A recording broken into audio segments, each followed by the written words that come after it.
Here we have a little later Vietnamese refugees leaving southern Vietnam in the early 1980s and late 70s and 80s. Again, not wishing to live under the harsh economic conditions in Vietnam at the time and political repression. Many of our warships picked up folks who were on leaky boats out there in the South China Sea and saved their lives. Here's an image taken by former director of naval history, Paul Tobin. He was the commanding officer of the Subic Naval Base at the time. And when Mount Pinatubo blew its top, we had to get folks out of Subic Bay and out of Clark Air Base, which was evacuated. And that was a big operation involving the 7th Fleet and the U.S. Air Force in that movement. Two more examples, the 2004 tsunami in the Indian Ocean. Again, our ships quickly deployed, provided all kinds of supplies, helicopter assistance, and various other things to the affected people. And the hospital ship USNS Mercy, which has been part of an effort.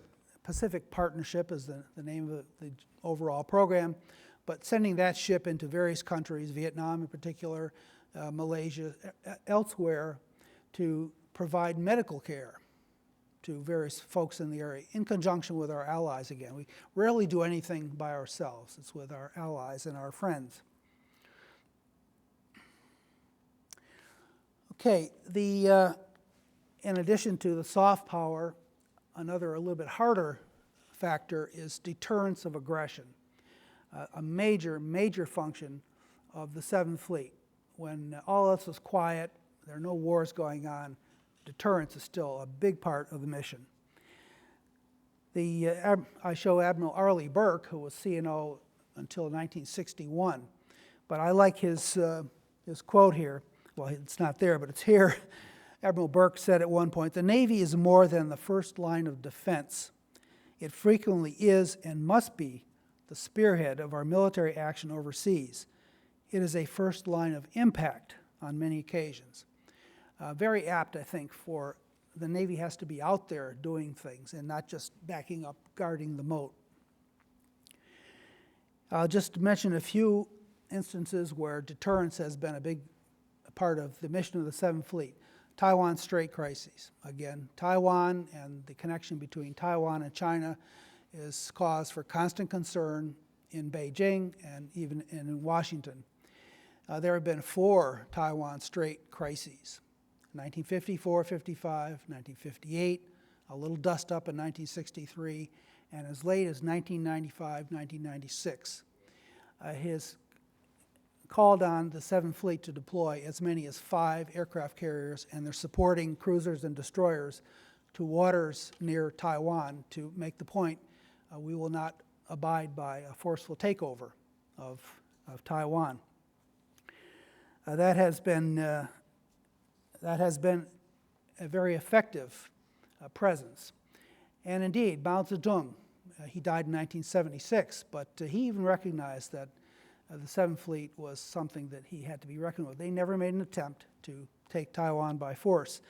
At one point, he mentioned to a colleague from Eastern Europe during the Cold War days that he said the 7th Fleet is the biggest U.S. fleet, which was accurate, and it surrounds us. Well, you can't surround China, at least not by water.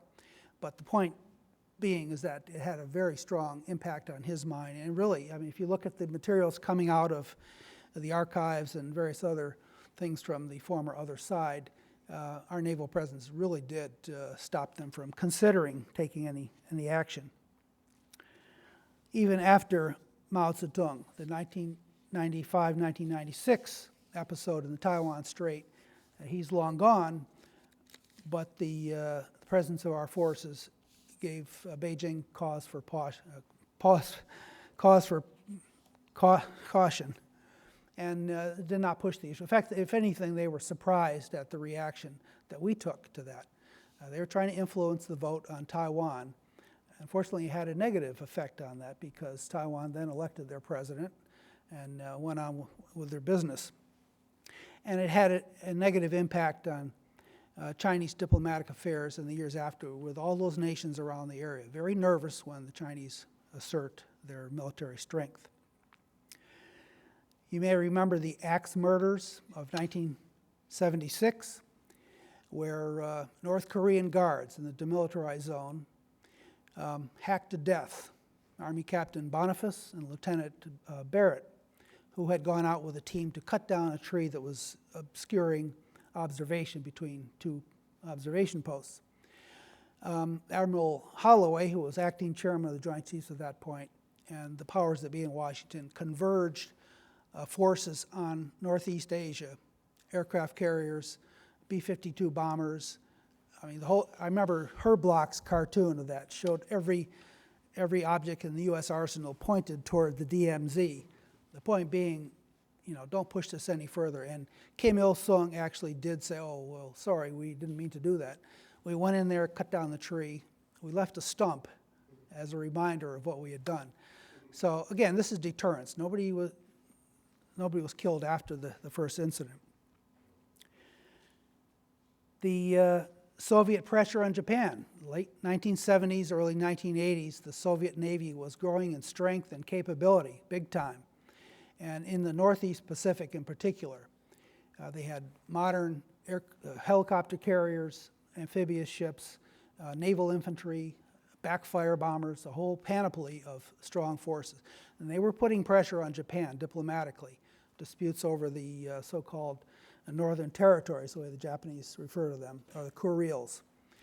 And with our support, the Japanese were able to stand firm. Another factor, and again, no one realizes this, but throughout the Cold War and even into the post-war period, we keep watch on our potential enemies. They don't like it sometimes, but it's an important mission of the fleet. Surface patrols, submarine patrols, air patrols. Here we have two P-3 Orions and a submarine operations. That has not been without cost. During the Cold War, we lost many planes and many crews to Soviet attack, Chinese attack, North Korean attack, the EC-121, shot down 1969. Even the intelligence collection, the Pueblo, Seaman Hodges was killed during that episode, the Pueblo. Another important thing is that the fleet's strength has enabled the United States to limit these conflicts. Throughout the Korean War, we controlled the sea, and Stalin gave express orders, do not attack the UN navies offshore, because that broadens the whole dimension of the conflict. They might get counterattacked in Vladivostok. The Chinese were concerned about their coastline. Remember, this had only been established in October of 1949, the People's Republic. They did not want us to be going along the coast, taking out Shanghai or other places. So our strength of our fleet, and we deployed aircraft carriers along the coast of China twice during the Korean War to make that point, that if you broaden this conflict, you're at risk. It did not always work. And a classic case is the Vietnam War. When things really heated up from 1964 on, the fact that we had multiple carriers offshore and cruisers and destroyers and the rest of it did not deter the North Vietnamese from completing their conquest of South Vietnam. So it's not the be-all and end-all. Okay, last, and I saved it for last because even though it's maybe the most important reason for the fleet to be in existence, to fight wars, I didn't want to make too much of it because these other things are equally as important. But the 7th Fleet, of all the numbered U.S. Navy fleets, has been the only one involved in every major conflict of the modern age. World War II, Korea, Vietnam, the multiple crises in between, and because there was great respect in Washington for the readiness of the 7th Fleet and the belief in the operational experience of its commanders. 1991 or 1990, the call goes out, bring the 7th Fleet commander with his flagship and a lot of his ships from Japan to run the Gulf War, the first Gulf War. The question, why would you do that all the way from Japan? Well, because again, they were the most capable and the most ready. Admiral Moss and then Admiral Arthur were commanders 7th Fleet, and they also led the international coalition in that conflict. Part of this capability relates to quick reaction. Well, how do you react when you have to go across 5,000 miles from the U.S. to Japan, or 10,000 miles, or maybe it's not quite that far, but thousands of miles from the United States to Southeast Asia? You need forward deployment. And our bases have been absolutely vital to that. The bases at Yokosuka, Sasebo, the various marine airfields around Japan, on Okinawa, and the Subic Bay Naval Base was absolutely essential during the Cold War. We have bases now in Singapore. We have agreements with Singapore and other countries to continue that. So it's very important to have ships forward deployed. Sea control. Again, we take it for granted because we have control of the sea. But we could not have fought the wars in Korea or in Vietnam had it not been for our control of the sea and our ability to transport all the wherewithal, the guns, the ammunition, the building materials, the troops on occasion from the United States to Korea or to Southeast Asia. I think it's fairly ironic that I've read some things from former Chinese generals from the Korean War said, we had a hell of a time feeding our troops, getting materials, ammunition, the rest of it, across the Yalu River a couple of hundred miles. We had no such problem going 5,000 miles from the United States. Again, we take it for granted, but it's very important. We denied the sea, the use of the sea, to the Chinese, the North Koreans, the North Vietnamese, and the Iraqis. The Iraqi Navy was dispatched fairly quickly in the first Gulf War. Here are some of the operations that involved 7th Fleet and other naval vessels and aircraft in the northern Persian Gulf during Desert Storm. Two of the bases, the one on the left is Sasebo during the Korean War period. The one on the right is Yokosuka in the 1960s.